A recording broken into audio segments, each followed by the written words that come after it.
नमस्कार, आप देख रहे हैं भिवानी हलचल। आइए नजर डालते हैं आज की बड़ी खबर पर। भाजपा सरकार, तानाशाही सरकार, दीपक बाबरिया ने कहा हरियाणा में 10 की 10 लोकसभा सीटें जीत रहा है इंडिया गठबंधन। दीपक बाबरिया का बयान। भाजपा सरकार पूंजीपतियों व धन्ना सीटों की सरकार है, उन्हीं के सहयोग से संगठन चलाती है और चुनाव लड़ती है। इलेक्टोरल बॉन्ड की रिपोर्ट से इस बात का खुलासा भी हो चुका है। इस सरकार में गरीब व वंचितों के वर्ग के लोगों को कोई लाभ नहीं मिल रहा है। ये बात अनुसूचित जाति और पिछड़ा वर्ग के कार्यकर्ता सम्मेलन को संबोधित करते हुए हरियाणा प्रदेश कांग्रेस के प्रभारी एवं अखिल भारतीय कांग्रेस कमेटी के महासचिव दीपक बाबरिया ने कही। इस मौके पर पत्रकारों से बातचीत करते हुए दीपक बाबरिया ने दावा किया कि प्रदेश में 10 की 10 सीटें जीतने के साथ ही केंद्र में इंडिया गठबंधन की सरकार बनेगी। कार्यक्रम की अध्यक्षता अनुसूचित जाति के प्रदेश अध्यक्ष मनोज बागड़ी ने की। बाबरिया ने कहा कि चुनाव दो पार्टियों व दो प्रत्याशियों के बीच नहीं है, ये चुनाव भाजपा व जनता के बीच है। भाजपा सरकार की कथनी व करनी में बहुत बड़ा अंतर है। गरीबी मिटाने का दावा हवा हवाई है, गारंटी का दावा जुमलों से ज्यादा कुछ नहीं है। दीपक बाबरिया ने कहा कि फ्री राशन से लोगों का भला नहीं होगा, काम देने से ही लोगों के जीवन स्तर में सुधार होगा।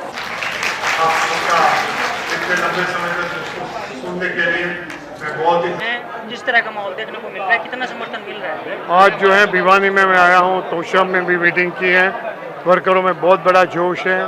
पार्टी के वर्करों में यूनिटी भी जो है काफ़ी अपने अपने लीडरों से जुड़े हुए, मगर बीजेपी को हराने में सब में एक सर्वसम्मति बनी हुई है। और आज सुबह से मैं जो सुन रहा हूँ सीनियर जर्नलिस्टों से कि यहाँ हरियाणा में जो लड़ाई है वो अभी कांग्रेस या बीजेपी की नहीं है, मगर प्रजा वर्सेस मोदी की लड़ाई बन गई है। ये हरियाणा की प्रजा मोदी का हटाना चाहती है, उसको पराजित करना चाहती है और इसके लिए एक सहमति बन चुकी है। 10 राज्य और 96 केंद्रों पे आज चुनाव चल रहा है सर। चौथे चरण में क्या कहना चाहेंगे सर, कितना काम? चौथे चरण में भी भारतीय जनता पार्टी अगले 3 चरण में जैसे पिछड़ गई, आज भी पिछड़ जाएगी। मोदी जी का बोखलापन जो है वही प्रतीत करता है। उन्होंने बच्चों जैसी बातें शुरू की हैं, मंगलसूत्र ले जाएंगे, आपकी भैंस ले जाएंगे, कि पता नहीं क्या क्या बोलते हैं। अदानी अंबानी ने कितना पैसा दे दिया वो बोलते रहते हैं। तो जो है उसको खुद को भी प्रतीत हो गया है कि वो हारने जा रहे हैं, तो बोखलापन प्रदर्शित होती है। और सर बीजेपी की तरफ से बार बार बयानबाजी सामने आती है कि कांग्रेस में कहीं ना कहीं अभी गुटबाजी चल रही है, तो उसके बारे में क्या? मैं इनसे पूछता हूँ कि धनखड़ जी और खट्टर को आपने कभी एक प्लेटफॉर्म पे देखा? वो कांग्रेस की क्यों चिंता करते हैं? अपने आप के अपने गिरोबान में झांके ना कि उनके वहाँ क्या हो रहा है। आज भारतीय जनता पार्टी की परिस्थिति वो है कि वो कितना भी प्रचार कर लें, उनके पास बूथ पर बैठने के लिए वर्कर भी अवेलेबल नहीं है। मेरी बात आप जाके खुद ही जो है उसकी खराई कर सकते हो। सर हरियाणा में कांग्रेस को कितना मजबूत मान रहे हैं सर? हम हरियाणा में कांग्रेस को पूरी तरह से मजबूत मान रहे हैं और जो रुझान मिल रहे हैं, कल मुझको मैं सोनेपत में था, बहुत सीनियर जर्नलिस्ट ने कहा कि आप 10 की 10 सीटें पर आगे चल रहे हैं। सर एक बात सामने आती है कि मोदी लहर चल रही है, उस बारे में आपका क्या? मोदी लहर चल रही है, आपने कहाँ देखी? को पहले के ज़माने में कहते थे कि जब जो ग्रीष्म का समय होता है, गर्मी का समय, तभी लोगों को पानी दिखता है, मृग जल दिखता है। इस तरह ये भारतीय जनता पार्टी को भी जो लहर दिखते हैं, वो लहर नहीं, वो रेती है। कांग्रेस कितने पार दिखाई दे रही है? कौन? बीजेपी? कांग्रेस की बात। कांग्रेस जो है 200 पार हो जाएगी, 250 पार इंडिया अलायंस हो जाएगा। मैं समझ रहा हूँ कि पूरा जो है इनमें गड़बड़ ना हो और पूरी पारदर्शिता से ये चुनाव होगा, तो सिचुएशन विल बी कि इंडिया अलायंस विल बी जो 300 प्लस हो जाएगा और Bharatiya Janata party less than 125 हो जाएगी। इंडिया अलायंस सरकार बना पाएगी सर? निश्चित रूप से बना पाएगी। अरविंद केजरीवाल जी अभी बाहर आए हैं, क्या कहना चाहेंगे सर इसके बारे में? अरविंद केजरीवाल जी को जो है इन्होंने जो तानाशाही अपना रखी है कि विरोधियों को सलाखों के पीछे फिट कर दो, उसके डराओ धमकाओ और उसको प्रचार न करने दो, तो इन्होंने केजरीवाल को भी अंदर बंद कर दिया था। चुनाव के समय पे इसी प्रकार के स्टेट के चुने हुए चीफ मिनिस्टर के सामने इसी प्रकार के कदम नहीं हो सकते हैं। सुप्रीम कोर्ट ने जो डिसीजन लिया उसको मैं आवकार करता हूँ, मगर थोड़ा देरी से दिया, वो भी मैं कहना चाहूँगा, मगर देरी सा है मगर दुरुस्त है। ये काफ़ी पहले ये तानाशाही रोकने की आवश्यकता थी। सर रोजगार के ऊपर कांग्रेस के क्या मुद्दे रहेंगे? मतलब रोजगार के ऊपर युवाओं के लिए क्या कांग्रेस? युवाओं के लिए जैसे आपके राज्य में जो ये अग्निवीर का मुद्दा है, ये अग्निवीर 1.5 लाख अग्निवीर हैं, उसको जो है फ़ौरन उसके लिए कार्रवाई कर दिया जाएगी। उसकी पहले की जो है कार्रवाई बंद कर और अग्निवीर को भी समाप्त करते हुए सभी लोगों को लिए जो है उसका सबका रिहेबिलिटेशन होगा। दूसरा जो है 30 लाख अवसर देने का राहुल जी ने कहा वादा किया है। आने वाले 1.5 साल में 30 लाख सरकारी नौकरियां हैं, उसकी पूरी भर्ती की जाएगी। पेपर लीक का मामला जो है वो हमेशा के लिए ख़त्म कर दिया जाएगा। उसमें टेक्नोलॉजी और सही लोगों का इस्तेमाल करते हुए उसको ख़त्म कर देंगे। कड़े कानून भी बनाएंगे और हर युवा के लिए अप्रेंटिसशिप की पक्की नौकरी कि उसकी अप्रेंटिसशिप में उसको 8,000 रुपये का अलाउंस मिले 1 साल तक, वो प्रावधान भी किया जाएगा। पूरे देश में नीति ऐसे बनाई जाएगी, औद्योगिक नीति, कि जिसमें रोजगार के सृजन हो उसको प्राथमिकता दी जाएगी। नहीं कि सरकार की आमदनी बढ़े, सिर्फ जीडीपी के फिगर देखे और बड़े बड़े उद्योगपतियों को ही फायदा हो। इसी प्रकार की नीति को समाप्त कर दी जाएगी। बीजेपी सरकार में सरकारी एजेंसियों का दुरुपयोग हो रहा है। बिल्कुल दुरुपयोग हो रहा है। आप हर जगह पे देख रहे हैं सीबीआई और ईडी का तो दुरुपयोग हो रहा है, मगर प्रशासन का भी वो उपयोग कर रहे हैं। और ख़ास तौर पे ये चुनाव में धांधली करने के लिए, क्योंकि जो चुनावी तंत्र होता है वो भी सरकारी कर्मचारियों से होता है। मैं आपके माध्यम से वो सभी सरकारी कर्मचारी जो चुनाव की प्रक्रिया में जुड़े जाते हैं उन सब से मैं निवेदन भी करूंगा, सतर्क भी करूंगा कि मेहरबानी करके ये बार इनकी बात में मत आना, धांधली करने में सहयोग मत करना, उनके किसी भी झूठे ऑर्डर को उसके जो है उसका अमल ना करना, अन्यथा 5 से 10 साल की सज़ा लगती है। कांग्रेस की सरकार बनने वाली है और धांधली में अग्रसर रहे हुए किसी को भी जो है बख्शा नहीं जाएगा। उसको देशद्रोह के मामले में जो है उन सबके सामने कार्रवाई। कांग्रेस की सरकार आती है, एजेंसियों पर अंकुश लगाया जाएगा। बिल्कुल। किसके पर अंकुश लगा रहेगा? आपका सवाल सरकारी एजेंसियों पर क्या अंकुश लगेगा? मैं जो है सरकार आएगी तो जवाबदेही निश्चित रूप से जो बना दी जाएगी। बिना जवाबदेही निरंकुश मन चाहे तरीके से एक लोकतंत्र को जो शोभा नहीं देता, इस प्रकार से किसी को भी वर्तन करने की छूट नहीं दी जाएगी। प्रधानमंत्री जी का जो बयान आया है उसमें उन्होंने कहा कि कांग्रेस को राहुल गांधी की उम्र से भी कम सीटें मिलेंगी। इस बारे में आपका क्या कहना है? वो पहले इसी प्रकार से डॉक्टर मनमोहन सिंह जी से बात करते थे कि विदेशी मुद्रा का ये रेट हो गया। मैं आज मोदी जी से पूछना चाहूँगा कि मनमोहन सिंह के समय में विदेशी मुद्रा 57 रुपये थी, आप ये प्रकार की मश्करी करते थे। आज 83 हो गया, तो आपकी उम्र के साथ उससे भी आगे ये है, विदेशी मुद्रा का दर आपका चला गया, आप इस्तीफा दोगे? उनको शोभा नहीं देता ये इस प्रकार की बातें करना। वो लगातार जो पिछले 15 दिन से बात करते हैं, एक छोटे बच्चे की तरह, कोई मानसिक संतुलन खो बैठे आदमी की तरह बात करते हैं।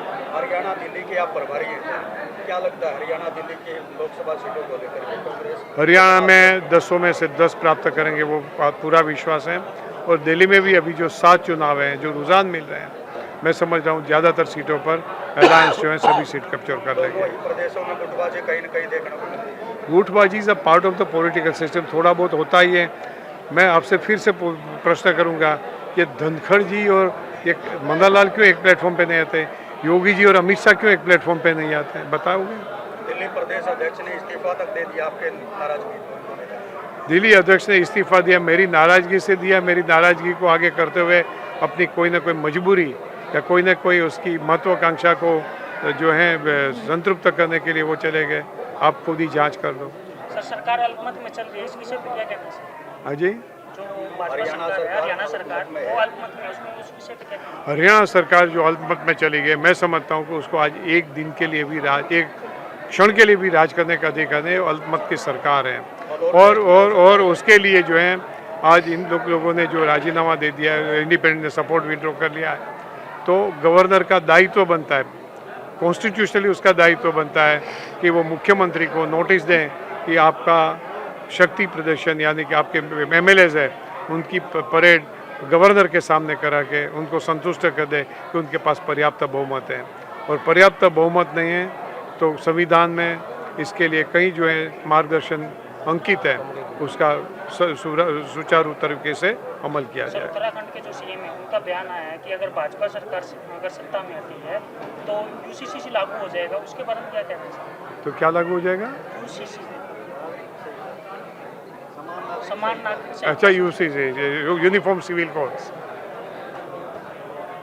आपको 15 लाख रुपया मिले? आपको 15 लाख रुपया मिला? नहीं मिला ना। आपको 2 करोड़ रोजगार में से आपके किसी बच्चे को रोजगारी मिली? आपके यहाँ महंगाई कम हुई? आपके अच्छे दिन आए? जुमलाबाजों के बीच में आप उसके सभी वचन को इतनी गंभीरता से क्यों लेते हैं किसी भी बात को। अभी मोदी की गारंटी के नाम पे मध्य प्रदेश के चुनाव हुए, राजस्थान के हुए, कहते थे कि हम 400 रुपये में गैस सिलेंडर देंगे। चुनाव खत्म हो गया, दूसरे दिन पलट गए, मोदी की गारंटी खत्म हो गई, फिर से 1200 रुपये में सिलेंडर चालू हो गया। झूठे लोगों के जबान पे भरोसा करना, मैं मानता हूँ कि हम भी दोषी बनते हैं। बड़ा सुंदर आयोजन था। ये बहुत अच्छा हुआ कि SC, ST और BC का ये सम्मेलन किया। आप देखेंगे कि इस बार चुनाव के लिए जो प्रत्याशियों का चयन हुआ है ये एक बहुत बेहतरीन तरीके से और परफेक्ट मैं कहूँ कि वो सोशल इंजीनियरिंग करके हुआ है। 1 BCA, 2 BCB, गुजर भी और यादव भी और सुनार भी, और 2 जाट, 1 ब्राह्मण सतपाल ब्रह्मचारी जी, 2 जाट में दीपिंदर और JP, और SC में तो शैलजा जी और वरुण मुलाना। मतलब इतनी परफेक्ट सोशल इंजीनियरिंग हुई है ये, और इसके रिजल्ट आपको 4 जून को मिले। आज जो सम्मेलन हुआ है वो मैं कहूँगी बहुत अच्छा हुआ है। काफ़ी भारी संख्या में सब लोग इकट्ठे हुए हैं और बहुत सारे लोगों ने अपनी समस्याएं दी हैं। और कांग्रेस सरकार का आज मैंने देखा है कि लोग परिवर्तन की लहर चाह रहे हैं, क्योंकि पिछले 10 सालों में जो कुछ हुआ है उसमें जनता बहुत बुरी तरह से पिसी है। जो वादे किए गए थे वो नहीं किए गए हैं, केवल वोट के समय ऐसी बातें कही जाती हैं। लेकिन मैंने पर्सनली अगर इन लीडर्स के साथ मुलाकात की है, उन्होंने विश्वास दिलाया है कि हम लोग चुनाव जीतने के बाद काम करके दिखाएंगे और वो बहुत सही तरह से चुनाव होगा और जनता को इसका अफसोस नहीं होगा। मैं यही कहना चाहती हूँ कि वो सही कैंडिडेट आए हैं और वो काम करके दिखाएंगे। इस बार जब से घोषणा हुई है आप तूफानी दौरे में साथ हैं, ये क्या आर पार की लड़ाई इस बार जी? देखिए, आर पार की लड़ाई तो मैं कहूँगी लड़ाई एक ही तरफा है। ये धान सिंह को किसी तरह भी बिठाना है और इनसे काम भी करवा के दिखाना है। मैंने साथ भी इसीलिए दिया है कि बहुत सच्चे और ईमानदार इंसान है, जनता के सबके मनपसंद इंसान है, पढ़े लिखे हैं, समझदार हैं, जनता के बीच रहना जानते हैं, ग्राउंड से उठे हुए हैं और उन्होंने वादा भी किया है कि मैं हर समस्या का समाधान करूंगा। एक बार चुनाव जीत जाने, सिर्फ तब तक आप लोगों की भूमिका होगी, उसके बाद मेरा काम होगा और मैं भी इस इंतजार में हूं कि जनता को अफसोस नहीं होगा। लोकसभा के हमारे प्रत्याशी राव दान सिंह जी कांग्रेस पार्टी ने मैदान में उतारे हैं। उनके लिए इतना जबरदस्त माहौल आज भिवानी महेंद्रगढ़ लोकसभा में है कि लोग आज कह रहे हैं कि हमें जुमलेबाजी की झूठी ये सरकार हटानी है और कांग्रेस पार्टी की सरकार दोबारा सत्ता में लानी।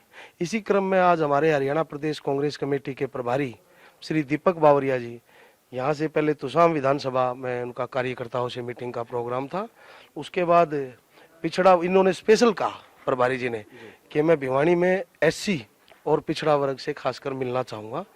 इसके लिए ये कार्यक्रम का आयोजन किया गया और हजारों की संख्या में आज SC और पिछड़ा वर्ग के लोग प्रभारी जी की उन्होंने बात भी सुनी और अपनी बात जो उन्होंने कहनी थी वो भी प्रभारी जी को कही है। कई अव्यवस्थाओं का आलम भी आपको देखने को मिला। ये तो आप चुनाव का समय है और जोश बहुत है लोगों में, तो चौहान साहब अव्यवस्था थोड़ी बहुत तो हो ही जाती है बड़े प्रोग्राम में। किस प्रकार का पूरे जिले भर के सम्मेलन में आए हुए थे लोग? जी, पूरे जिले भिवानी से, ये भिवानी जिले का था, इसमें महेंद्रगढ़ नारनौल साइड के नहीं थे।